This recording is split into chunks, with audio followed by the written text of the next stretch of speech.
discontinued, how there was only like one LP release. Like, it's really interesting stuff. Huh. So you're Colin, you're talking about show tunes? Yeah. Okay, what's your favorite show tune? I mean, I don't really. I'm not a show tune guy. I don't know. I like Les Mis, but that's not show tune. Les Mis? Les Mis is fantastic. Oh, that was that singing. This song is from Les Mis, right? The one you played right now? Yeah, this is Les Mis. Yeah. I believe so. It's the urban remix of it. Yeah. All right. Well, I mean, Jean Valjean featuring DJ Javert.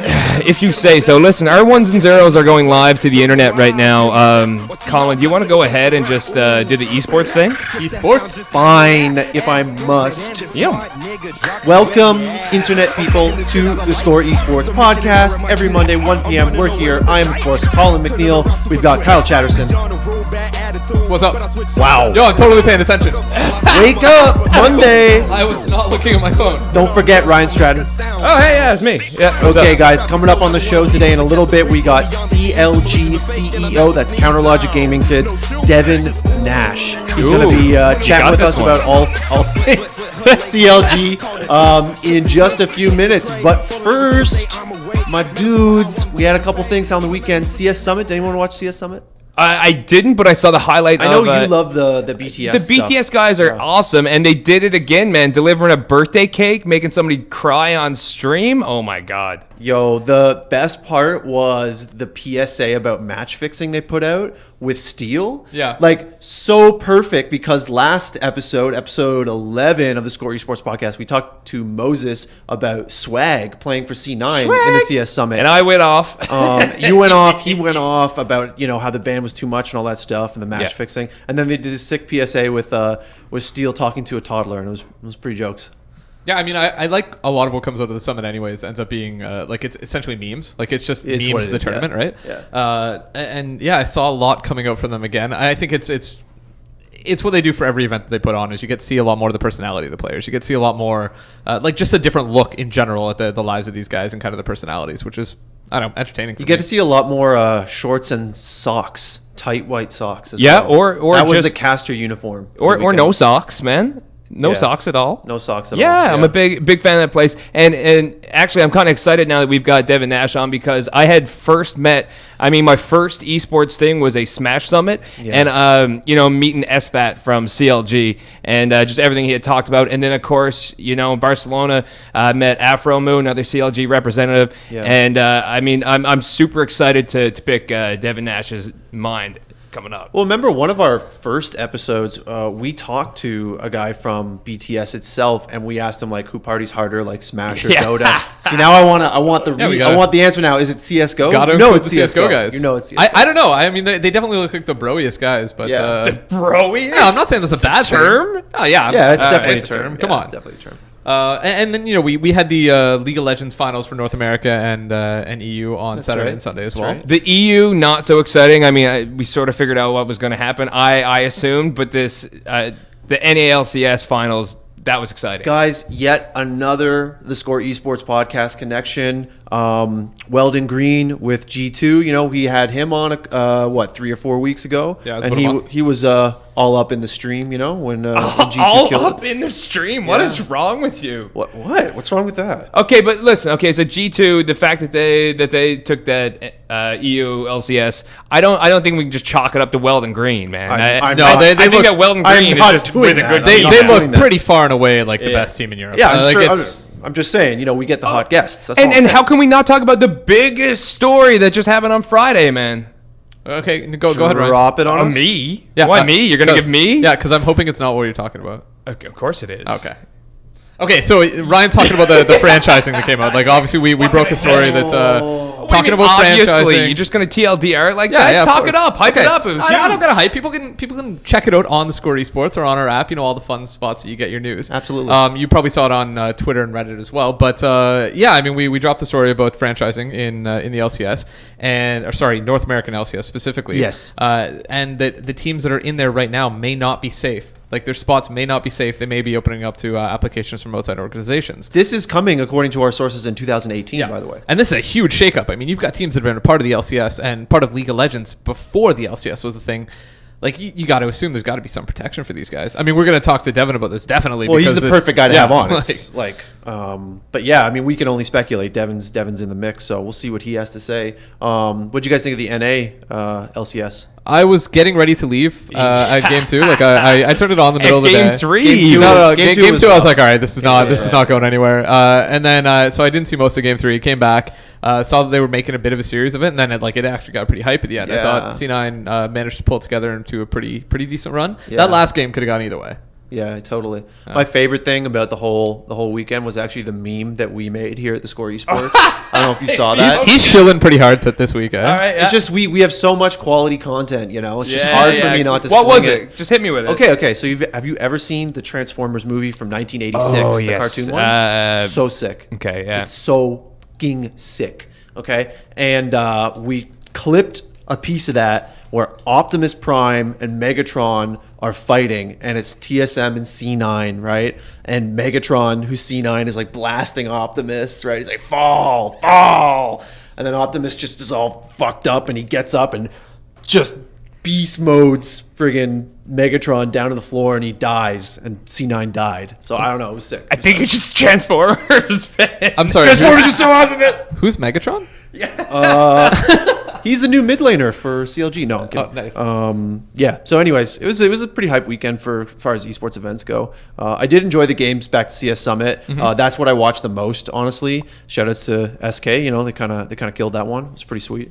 Shoutouts to Machine also. And all right, cool. Tidy whitey. Yeah, I feel like Machine just deserves a shout out from us, even though it's not the same. But we have to equal for the his amount of shout-outs. times that he's shouted out us. Yeah, All right, Exactly. you guys doing your shout outs. I'm sure I'm like everybody else who's watching this. I want to hear Devin Nash. Can you bring let's him do it. on Let's already, do it. Colin? All right. That's enough of us. As promised, guys, we do have now CLG CEO Devin Nash. Welcome, Devin. Hello. Thank you for having me. Oh, it's a pleasure. Are you enjoying your morning coffee? Look there? at how classy he looks there. I just want people to take a note at his setting. He's got the coffee mug. He's got the fireplace. Like, this guy's in control of his life. Look at the wood paneling. That's some great wood. It smells like rich mahogany. This is actually green tea that I import from China and Japan. So it's a big passion of mine, just like red wine is for some people. This is like my huge deal is green tea.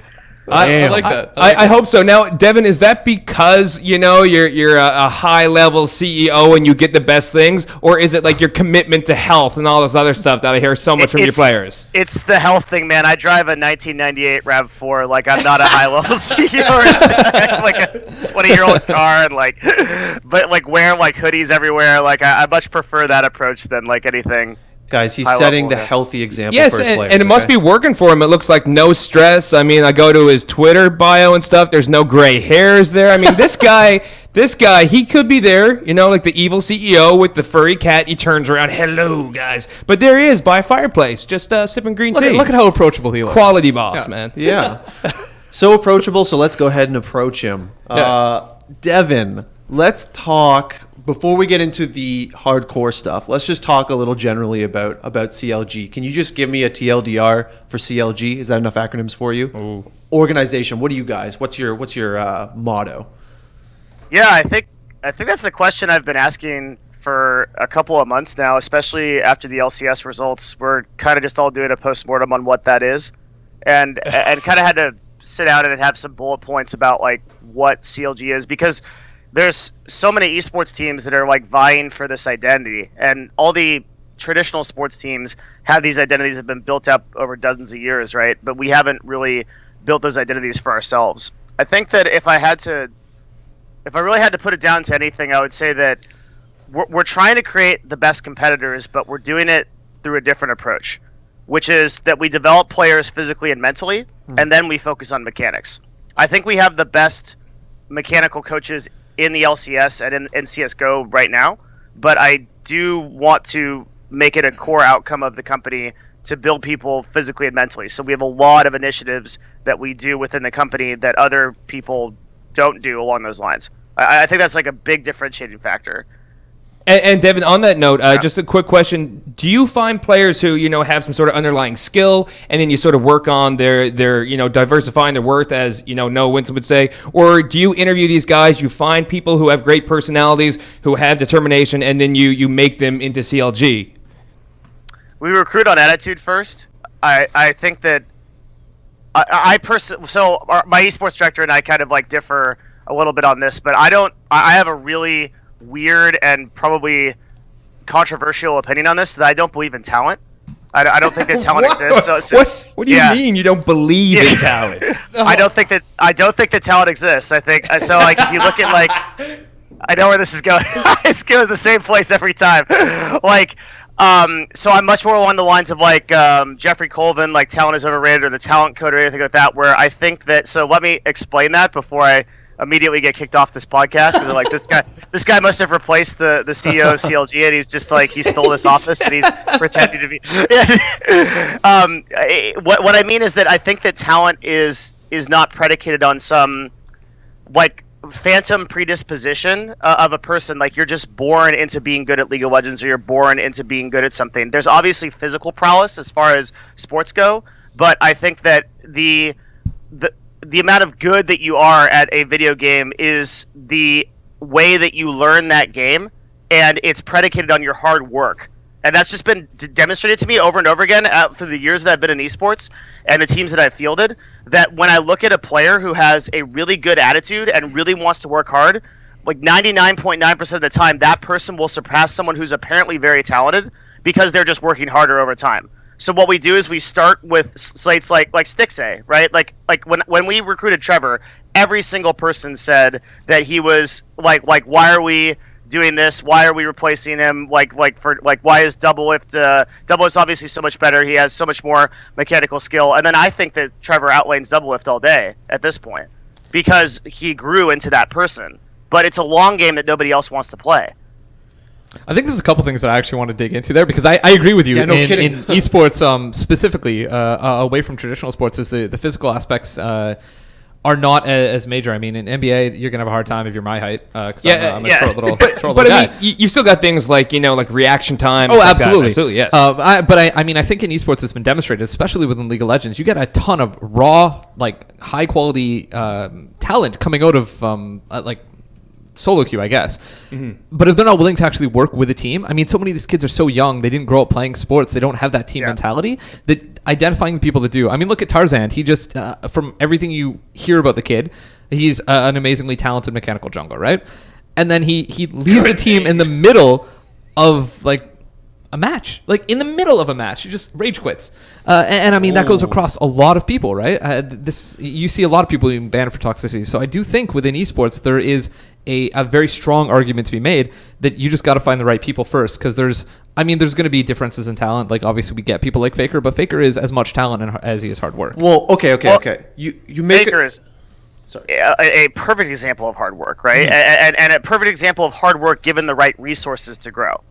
Because he has positional coaches, he has people who are supporting his lifestyle at every single step of the way. Yeah, and what I've seen time and time again is like when you have a player with the attitude and the resources and you give them the support that they need, you create great players. And that's fundamental to Counter Logic Gaming, is that when you look at the difference in mechanical skill at the top levels of the LCS or the top level of CSGO, take the top 10 fraggers or the top 10 people in mid lane.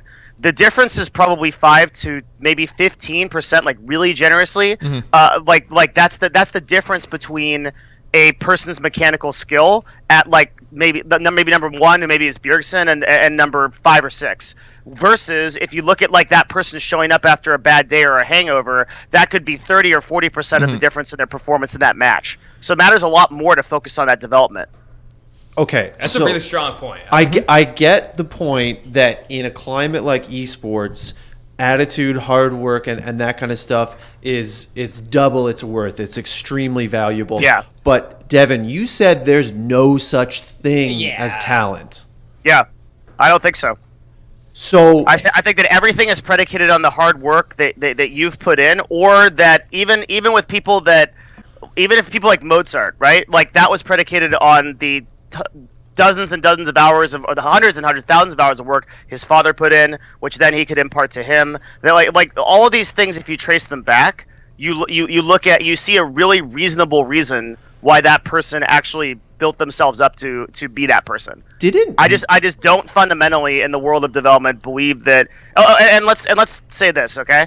let's say that you're right, and let's say that talent does exist even in some form, and that some people are just naturally good and some people are naturally bad at things.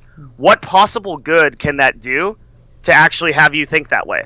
Because what'll happen is that means that tons of people that are actually trying to get careers in pro gaming that could potentially be amazing players are just like, oh, I don't have it because I can't do what these guys do. I'm just not good enough. There's actually in like child developments as well, there's a similar theory where you hear growing up a lot of kids will be like, oh, that kid is so smart, that kid is so smart, but there's been a big call for teachers and for parents to not say you're so smart to your kids anymore, and to say right. like if you do really well on a test, it's wow, you worked so hard to get that mark, like well done, you worked very hard. So to me it's just like it's an extension of that kind of thinking. I'm getting it. I'm piecing it together. Yeah. It seems incredibly offensive when you say it in the sport. It's shocking world, for sure. Yeah, but it's something that I think like, and let me be clear too, right? Like my esports director and my partner George, they both believe in talent very strongly, and I don't make roster decisions. so I'm allowed to sit here and say this stuff because then like people are not going to be like, well, this is why CLGs do, like it's. But we're definitely in a long game, and having someone on the staff with that opinion. So like when you look at it in the context of what I do for CLG, which is essentially like run all day-to-day operations and everyone on the staff, it makes more sense because I'm putting that investment into growth projects who I think could become better from a staff perspective. You may not have that kind of time if you're trying to reform a team or build a roster in esports, so you may want to consider players who are longer along the development chain, right? Like there's a lot of ifs in that statement. It's not like cut and dry as far as roster goes. You have to make a lot of decisions depending on placement and time. Absolutely. I definitely appreciate this. This is the philosophical statement about what good does that attitude do because we're increasingly hearing about how genetics dictate literally everything in our lives. So I definitely appreciate that. However, you did bring up Mozart, and Mozart was composing from the age of 5, and he was actually performing for the Salzburg court at age 17. Because Leopold had like dozens and dozens of years of prepping his child to be exclusively that. Just like, and if you look back at Jordan or LeBron or any of these people, it's the same story. Like that work was predicated on their fathers or their grandfathers or whoever influenced them for years before. So that it wasn't like some inborn talent where he just like suddenly got. Well, think about it in terms of expression of genes and DNA. Do you think that there's a classical music gene that just makes you better at that? Does that make sense? No, but I think that there would be a conflux of different genes that give you minute advantages that all come together to form you being really, really, really good at composing. There might be a massive kind of energy that needs to be directed towards something. So I've kind of always felt that like maybe going back to the Jordan example, like the reason why he was maybe able to excel across many different sports, again, I do think it's predicated mostly on the hard work he did. And if you look at the history of Jordan, and you look at him when he's driving to the practice every day at 6 a.m. and he's looking over at the seat next to him and he's saying, with his imagine his dad sitting with him saying, "Dad, we're going to do this today." Like, I think that's what made him a great athlete. But that aside, the fact that he was able to cross through all of those fields may suggest that like maybe there's some kind of energy that you could drive towards an objective. Maybe Mozart could have been really good at classical music and could have also been good at 2 or 3 other things that involve that kind of coordination and that kind of understanding. But again, that talent would have been complete, if it is talent, would have been completely unrealized without his desire to be consistent and actually go through. And that's the reason why I emphasize that is because I think that's actually the component that's missing. Because anyone that is, if this supposed talent actually exists, then anyone that's really doing well at that is already doing well at it. And what we need to talk about to get more people going back to esports, because that's what I love, like become pro gamers or become good at their careers or become possible to have careers, is to actually think in terms of I can do this. And not this is some God-given thing that's completely outside of me, because that's going to limit a ton of people from getting in. And I know it's not true. I've worked with dozens and dozens of players who were not great players when they came in, and now they're fantastic players. Okay, so with that said, I mean, all analogies and abstracts about talent aside, you've got yourself labeled here, Devin, as on Twitter as a success coach and inspirational speaker. I just want to know, like, I what? should change that. Yeah, I take a lot in this. My mission is to inspire personal breakthroughs in all beings. Devin, can you tell me your background? Like, Sounds like you, right? Yeah, like where you came from, where you came up with this knowledge, your point of view, and also how you got involved in esports.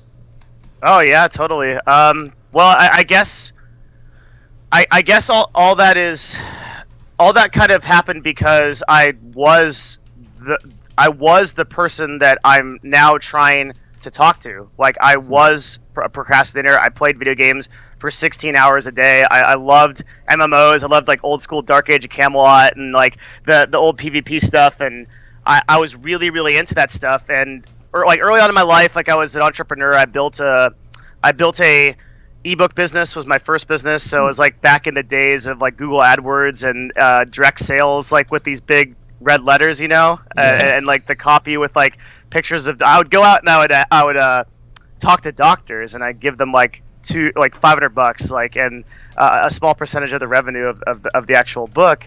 And we would like correspond with like a page of information that I'd Google the rest of it or go to the library or something and write like a 30 to 40 page book, and I would sell it. And then so I started that company, and that was predominantly online sales. That evolved into a marketing company. But this entire time, like, I knew I wasn't being the person that I wanted to be. I wasn't living up to this standard that I had for myself. And I started reading books. I started reading self-improvement books, and I ended up actually reading over 700 of them. And I started with like Tony Robbins, and then I went like really deep down the rabbit hole into like More Chopra. Tony and, like, Robbins on the You're the podcast. second guest to bring up Tony Robbins. Really? Who's the first? It was Luminosity's founder. Oh, Steve? Steve Yeah, Miller. No it's way. 3 then, Yeah. isn't it? Who's the third? I'm gonna talk to him about that. Maybe That's not, super okay. interesting. Yeah, Yeah. And like maybe it's 3, but I thought it was just two of our guests. Yeah, Steve's. it might be. Yeah. Either way, yeah, you're reading a bunch of books and stuff, yeah? Yeah, Pick it up Tony there. Robbins- Pick it up there. he changed my life. Like when that so that like kind of just gradually started to improve my life. And then I was still really into video games, and I realized that I couldn't separate that part of my life, like that had to turn into some kind of positive force and energy. And I'm like, what the heck do I do with this? And that's like, it's about then that like Justin TV was doing some weird stuff, and like their video game category was was doing pretty well. And so I downloaded XSplit, which is like the very old version of XSplit before OBS and all this stuff, and started a broadcast on Twitch. And my objective was to build a gaming channel that also matched self-improvement, because the stigma around gaming has always been that it's like this negative thing, that it like causes you to like lose your life, and like it can't be channeled into a positive thing. So like, how do I teach self-improvement concepts that I've learned through all these books that I freaking read? I got to do something with all that time, and then like, how do I combine it with skills like from League of Legends? Like can you play a game of League of Legends and actually learn self-improvement concepts along the way? And that's what my stream became. And that gained some traction. Riot actually liked it a lot, and so they sent some developers to play with me, and they featured me in the community spotlight, the last community spotlight for streamers they ever did, I think. And then from there, I got noticed by Team Dignitas, who said, hey, can you actually apply these concepts to players if you wanted to? And I said, I think I can. So I became the first, I guess what you'd call, and now it's like a standard position, which is funny, like a player development coach, right? Like the strategic coach who assists with the players' development as people. And I was a little bit below my pay grade, so I took on all of North America for Dignitas like pretty quickly. And then about a year later was offered the CEO position at CLG by George. All right, and Devin, and further creeping here, I'm on your YouTube. Now listen, my goodness. Listen, if I was one of your CLG pro players that got signed, and you're the boss, I imagine that even though like you seem like you're easy to talk to, I'd be very intimidated, man, to be around the CEO. And then on your YouTube channel, you're very active, things, in the last month, 2 months, and it's just so much there. How come people aren't taking you up on all this stuff? Start taking me up on what? On the YouTube. I mean, like how you lost weight, everything from how you can get a job in esports to goal preparation. I mean, if So you're saying why don't I have any views? yes, man, He's trying to give you a platform to Ryan's promote a it. nice guy on the podcast. He's trying to give you a platform to promote. This is a dude who's taken 700 books and condensed it into what looks like, I mean, I haven't investigated, but what looks like a cool YouTube channel. I think that is an awesome question. I mean, honestly, like, here's the deal, right? The market is just the market. Like, the truth is why do they have no views? Because they're not interesting. I mean, it's me sitting at this desk. It's well, either that or no one's heard of it. But like, I think there's not a single downvote on that whole channel. But I think the fact of the matter is, if we really want to like dig into this, that people just care about memes and cats, and I mean, you're especially in this demographic, like people are only very like thinking about changing their lives or doing something on the outside. And they're like, I'll worry about that when I'm like 35 or like 45. Like I do that stuff. Like I don't need to do that stuff as a CEO, right? Like that's actually my free time. Is when I make those videos and I do that stuff. I do that stuff like late at night when like everything at CLG is like calmed down Next to the fire. And yeah, I think, man, like when it comes to it, I don't know what to say. Like I just don't think that's a priority for most people. I think maybe like 1 in 10 people are really thinking about their self-development, and I also think, not to blame the outside too, I think that it's my responsibility to translate that content in a way that's interesting to people. And that I haven't yet succeeded at that. I'm still like this like guy sitting behind his desk. Like, I mean, I don't know. Ryan's going to click on every one of your videos. Sure. I Ryan's going to watch them all now. Yeah. No, I mean, I think it's the same thing with Twitch, same with YouTube. Like breaking through that initial just going from the streamer that gets 1 to 5 people, right, to somebody that gets like 30 is already a pretty big jump. But and what I'm feeling is like I'm very much a pessimist, right? But it's no very much so. But there's no there's no reason to be gloomy. Like I'm with Devin. People are out there wasting their time on cat videos and stuff like that. There are very few people who want to do self-improvement, who want to read 700 books. It's that dopamine though. Like you get that little bit of laughter that you see in your life. Like people do want that quick and easy hit, right? I mean, that's the whole tabloid mentality across a lot of the thing is, it's how you word it, right? If you say, do you want personal development in your life, people go, I'm not sure. Like, do you want to be self-actualized? But if you say, do you want happiness, almost everybody will agree on that. Yeah, right? but can I not just take a pill for that instead? Like, I'd prefer not to have to do work if possible. I mean, you can, but you'll have like immense side effects that'll stay with you for the rest of your life, right? So yeah, I understand like where you're going from that, but at the end of the day, I don't want to blame anyone for the lack of popularity in those videos and that side of what I do, because I also have an Instagram that's the same story. If you go to that, like, there's actually a lot of like custom 1-minute videos. I think it's Instagram Devin M Nash, like that are I think are really good, but are not. But again, like the market dictates what is good. And one interesting thing to tie it back to CLG, I actually dropped off of our content team because I truly think that I don't understand what makes good content, because I can't prove it in that ecosystem, right? So I have other people who are solely in charge of content. I totally delegated it because I don't believe I understand what CLG's fan base wants, because I can't demonstrate those results to the same demographic.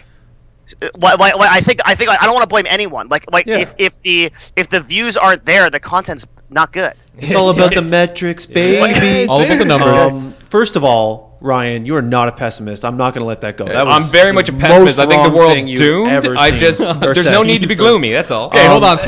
I want to go to stuff that is now doomed, because I want to move on to what I want to talk about. I want to ask him about player development. Let's do that after, because I do want to get into the doom and gloom that is kind of franchising.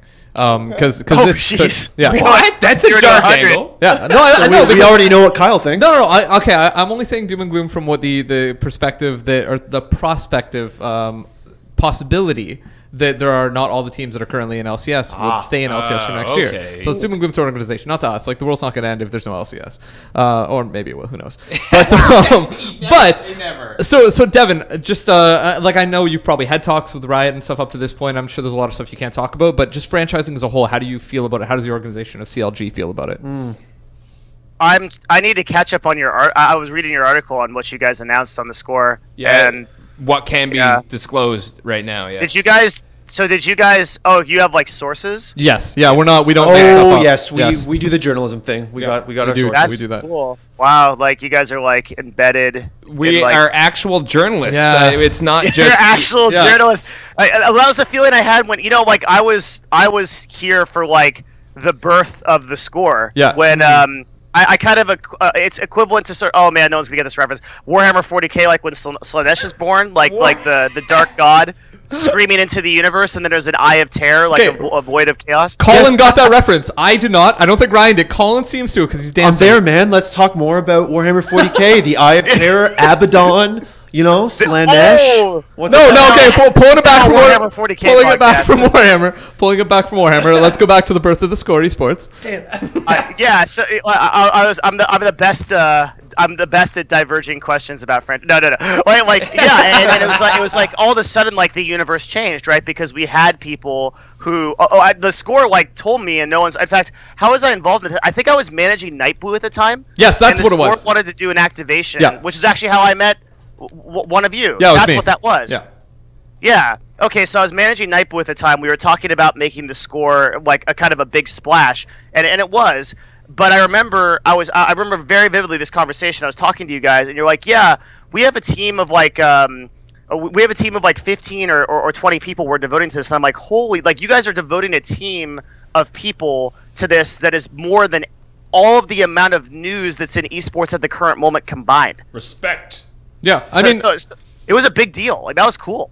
Yeah, and I mean, we've seen more people get into it as well. Obviously, ESPN, Yahoo, were following us after, and I mean, I do think there is like the journalism landscape has improved. I mean, it's gone from just kind of being like Richard Lewis and then Thorne. Richard Lewis did a lot of journalism, but Thorne was more punditry. And nothing against that. I think he's got a lot of great insights to talk about. But now, there's a lot more people digging. Like there is absolutely competition to get those scoops, which I think is good. It can drive some negative impacts where people are willing to run on less than what they should be. That's something that we absolutely do not do. Like we do set a bar of how sure we need to be, and it's sure. Yeah. So I'm in the meeting. Go with it. Yeah, Go with it. yeah, We're like, no, we need we're to get it doing proper. well, yeah. Okay, yeah. So yeah, I mean, like we're pretty confident in this. So obviously the big shakeups that we're seeing in there is the fact that maybe everybody that's in the league right now is not going to be guaranteed a spot. Not guaranteed. Not guaranteed. Yes. They're not being kicked out. It Right, looks right now. It sounds like it's kind of an application process. I'm sure they're definitely going to be weighted towards teams that have been in the LCS for a while. And I mean, this is the first split that we've had where all the teams are returning. There is no turnover in this between spring and summer, right? That's true. So- Yeah. So this is Yeah, almost like a both- first look at franchising. NVS and Liquid, I think, made it out of relegations. Yeah. Mhm. So do you think Yeah. franchising is it the right way to go? It seems like that it's going to be the way that it goes regardless of what you think. But just considering EU LCS is looking at a different model than what the NA LCS is. Like what as an organization CEO, what are your thoughts?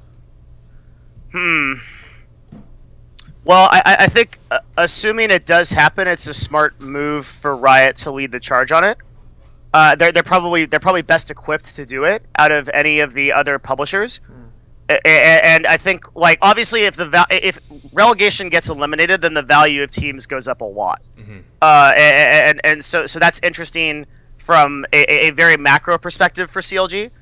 But I think like that allows us to build out rate cards a lot easier and convince sponsors that we're going to be around. But I think that's actually been less of a problem for us because we have that legacy of being 6 years and being in the LCS the entire time. There's that confidence that when I talk B2B that maybe definitely another team doesn't have, like an Echo Fox, where it's like I don't know if you guys are going to be around. So all that gets normalized if this happens, and then it's basically brand development from there, right? Which is super interesting to me.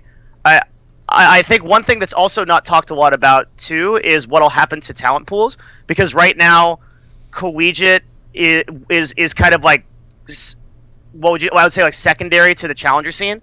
But in a situation where this actually happened, then collegiate would be the primary way to source talent, which I think is awesome. And challenger would almost disappear supposedly because there'd be no way into the LCS, right? Yeah, I think one of the things you brought up there is really interesting to talk about. Just the value of the teams going up, because we've seen a lot more outside investment coming into these games. We've talked about it from the CS:GO perspective. We talked about it from a league perspective last year. Reggie put a video out with Skara last year for us, talking about a lot of how much people are having to spend now on their talent, and how it's not really matching up with the revenue that's being able to be made. So it doesn't make any sense. Yeah, there's no ROI. Yeah, that's it. Like, how are you guys feeling with that right now? I mean, obviously it's going to get more investor income. If you're a team that's not getting the bankroll like a Team Liquid is or anything like that, how do you compete? You don't.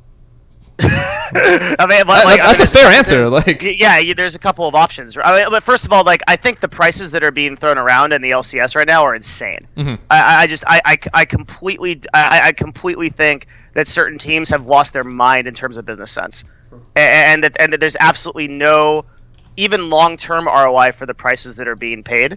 And they're completely baseless. Like, there's no rate cards, there's no CPM processing. It's just a lack of knowledge and kind of it reminds me of green tech a little bit.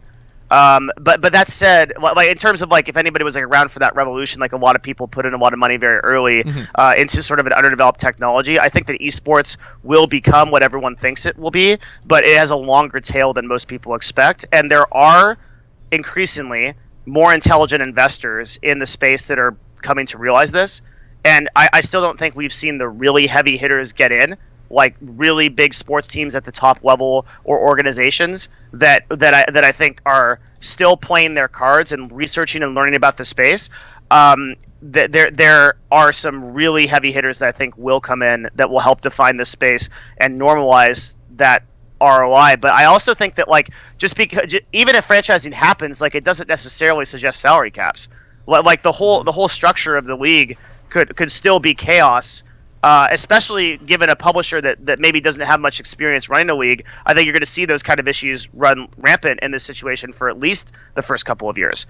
So going back to the ROI problem, until you can educate non-endemics on the attention that's here, it's tough. They're not willing to pay for it in the same way that they'll pay it for traditional advertising, because they don't understand this. Mm-hmm. And those are problems that, by the way, much bigger monsters than us are having. Facebook, right, is trying to convince people to use their ad platform, which to me is obviously the most undervalued ad platform in the world right now. But it's harder for them to convince non-endemics, much less for us in a smaller niche to convince people that the attention of 18 to 35-year-old people is here and they'll buy stuff. I'm glad you brought up the structure of the league and salary caps and everything, because I think just seeing the Riot approach and then seeing Overwatch League approach, they're obviously pretty differing right now. Overwatch League approach? Yeah, well, I mean, they're talking about putting teams in 16 cities across the world, having home stadiums for all these guys, having a pretty significant buy-in depending on the region that you're in and the size of the market you're in. Do you think that? First of all, do you think that Overwatch League has what it takes to be a successful esport? And secondly, which approach do you think is better in the long term? I don't know if Overwatch has what it takes. I think there's pretty compelling arguments both ways, but what I've seen from Blizzard so far has actually been promising. Okay. And I was the first person who would have told you that geolocation is way much so of a longer tail than 7 to 10 years out than I thought. And today with Boston Splice, Miami Heat Misfits, mm-hmm. right, Envious and Charlotte, we're already seeing that transformation happen. It's happening way faster than I thought. And so I actually don't think I want to be one of those people that's well, esports has no borders, Batman has no jurisdiction. It should be like that, but at the same time, when you think about consolidation of fan bases into cities, that also does really help teams to build an identity if that does happen. That's actually go ahead. Sorry. Yeah, I just don't actually think it's unrealistic anymore. I actually think that in the time frame that they want, especially if they have the financial resources and incentives to back it, that kind of structure could come together very quickly. There's already a lot of cities that are listening. Yeah, I actually think that just having like an actual city that you're based out of helps new teams so much. One of the struggles that I think we've seen in the LCS and for basically any new esports organization is getting your feet under yourself, period. Like just start out. Like people have been able to pull some money together, buy a spot in the LCS, form a team, but it takes so much to get people to like your team because they're already fans of TSM, they're already fans of CLG, they're already fans of C9. Like those teams are there and they're not going anywhere really. So how do you Noah talked about it for the Immortals. Like it was hard for them to build a team base. I think they've done a pretty good job for being still a relatively new organization. But you end up having like P1, they had to start from nothing. They don't have a brand before this and they did very well for their split this year, but they still don't have the fan base to go along with the results, and results are not really what seems to drive a lot of fan bases anyways. Yeah, that's true. So it's not. Yeah, I mean, you can raise a few $1 million with a good deck, right? And there's a lot of, especially in this economy. I think this is going to change, but right now there's a lot of money available for doing ventures. If you have some idea and you're wearing a hoodie, you can go get $10 million for whatever your startup is, and I think that's going to happen for the next few years until it doesn't happen anymore, and then those people are back working for banks and stuff, right? So I think that's actually our podcast for next week. Give us $10 million. So I think that happens until it doesn't, and for now it's really easy to get money, but then like you said, people come into the space and they go, well, how the heck do we make people know, like, and trust us? And that is a really tough issue. It's the number one issue that we struggle with on a staff level at CLG, and I can answer in context of CLG, which is not going to be valuable to any other esports team. But for us, the most important thing is legacy. And what people became CLG fans because they love Hotshot GG, they love Chowster, they love the personalities that created this team. And where CLG fell off, in my opinion, when I came on as CEO, the biggest mistake that I made, and that I continue to make, is that we dropped that personality, storytelling, emotional-driven narrative, and we didn't pick it up. Even though I truly believe across all of our teams that we have the most interesting people out of any esports team. Our people are so cool, but we don't tell the story, and so I think that, like, if you are going to be a successful esports team in terms of your brand, you have to have people care, and the way people care is you connect them emotionally to the players and who they are.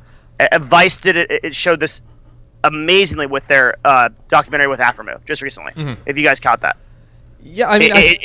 I think it showed. Sorry, keep going.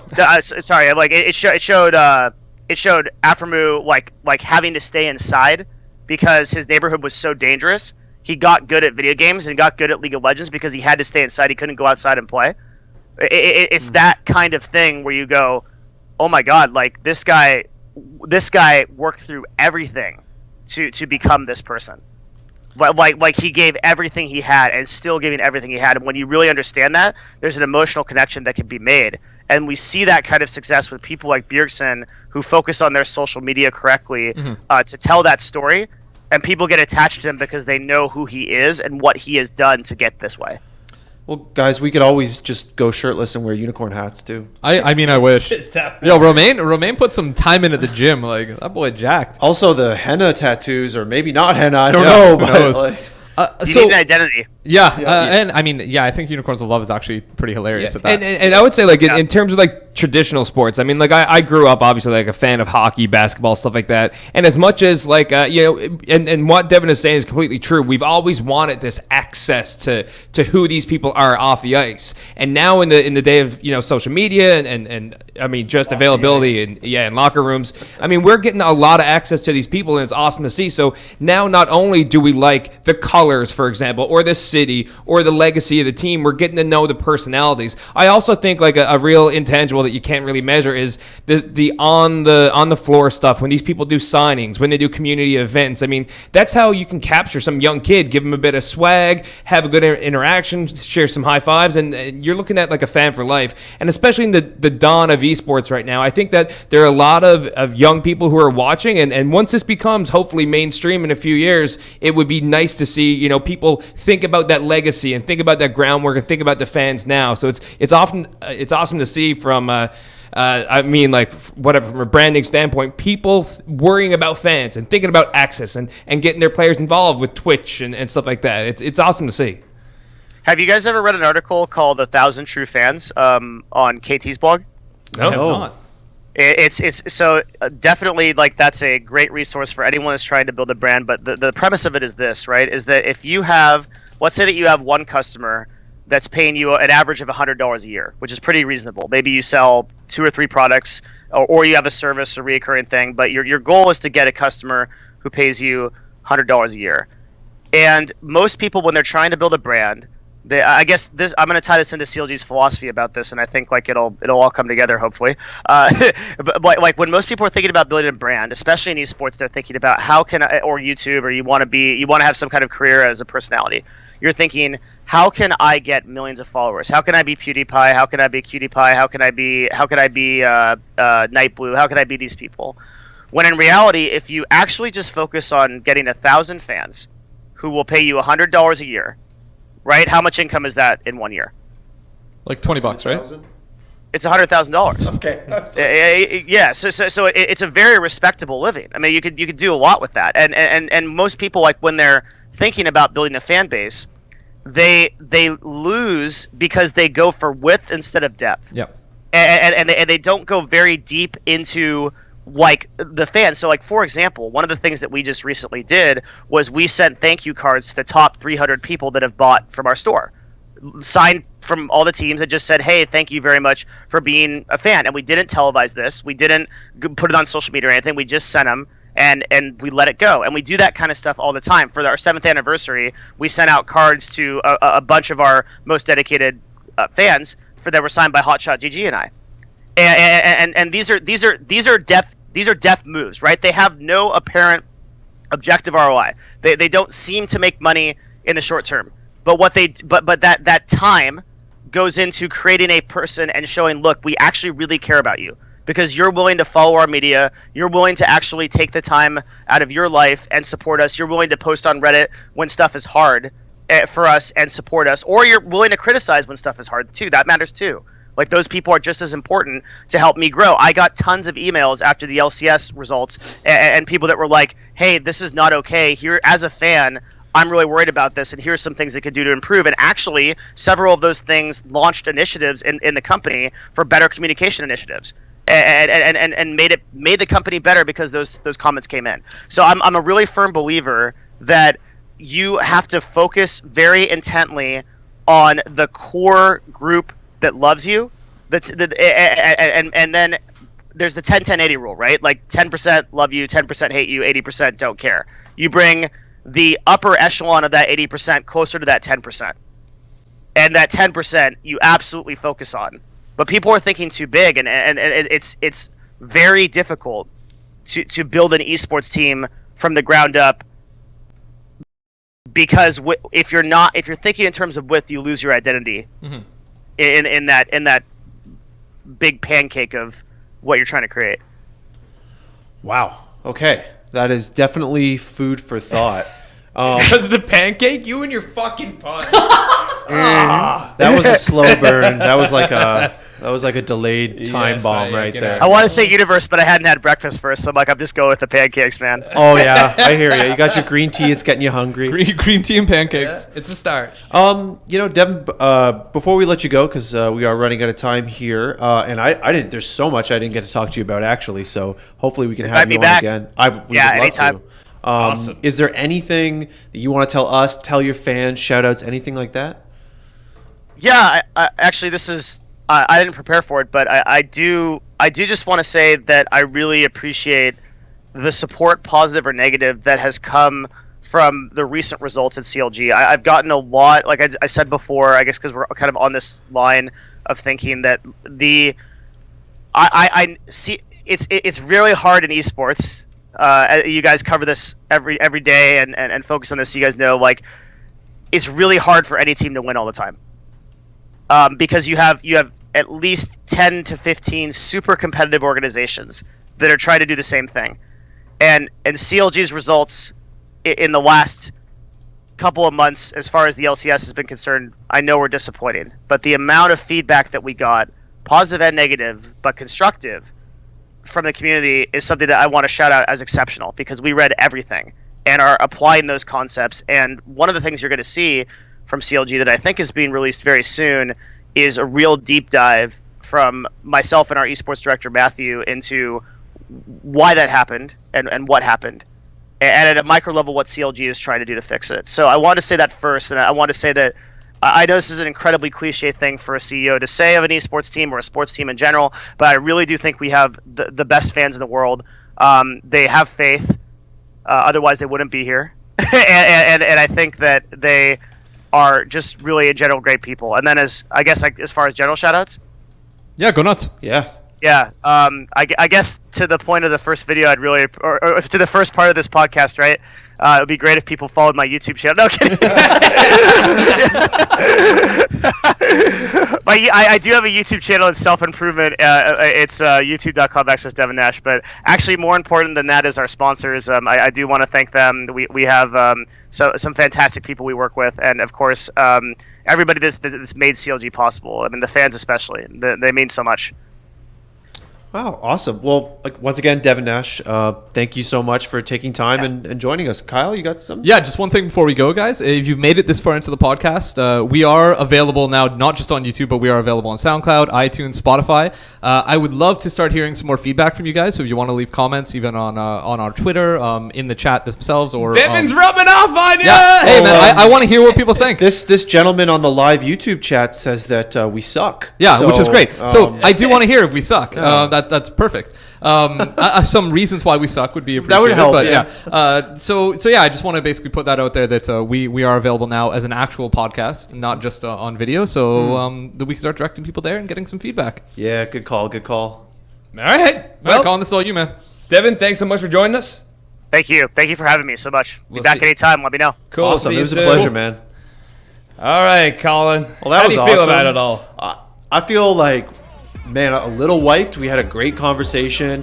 I can't believe he said there's no such thing as talent. I want to do a whole love it. podcast on that. It's That was really interesting. It's misleading, and you should definitely listen to all the words that had to be said about Yes, it. if you came into this podcast late, it makes Devin sense. Nash straight up said there's no such thing as talent. He was referring to back. Colin. Yeah, that's it. Colin has no talent. Listen to his Yikes. listen to his explanation there. And I wanted to ask him about his female CSGO team, his player development. Apparently, he helps them with their taxes. Well, not him specifically. That but- actually was the fastest hour I think we've gone How through. is that the most crazy. interesting point of everything he had to say?